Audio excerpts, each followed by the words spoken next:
ಕರ್ನಾಟಕ ಲೋಕಸೇವಾ ಆಯೋಗ ಇಂದು ಒಂದು ಪತ್ರಿಕಾ ಪ್ರಕಟಣೆ ಹೊರಡಿಸಿ ಆಯೋಗ ದಿನಾಂಕ 23/1/2021 ಪತ್ರಿಕಾ ಪ್ರಕಟಣೆಯಲ್ಲಿ ಅಧಿಸೂಚನೆಯ ಪ್ರಕಾರ ಅಧಿಸೂಚಿಸಲಾಗಿದ್ದ ಸಹಾಯಕ ಪ್ರಥಮ ದರ್ಜೆ ಸಹಾಯಕರ ಹುದ್ದೆಗಳ ನೇಮಕಾತಿಗೆ ಸಂಬಂಧಿಸಿದಂತೆ ದಿನಾಂಕ 24/1/2021 ನಡೆಯಬೇಕಿದ್ದ ಸ್ಪರ್ಧಾತ್ಮಕ ಪರೀಕ್ಷೆಗಳನ್ನು ಮುಂದೂಡಲಾಗಿತ್ತು.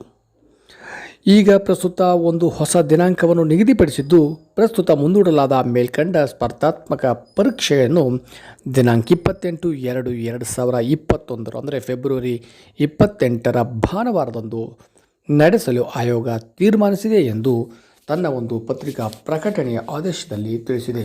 ಹಾಗಾಗಿ FDA ಪರೀಕ್ಷಾ ದಿನಾಂಕಕ್ಕಾಗಿ ಕಾದಿರ್ತಕ್ಕಂಥ ಅರ್ಹ ಅಭ್ಯರ್ಥಿಗಳಿಗೆ ದಿನಾಂಕ ಪ್ರಕಟಣೆಯಾಗಿದೆ.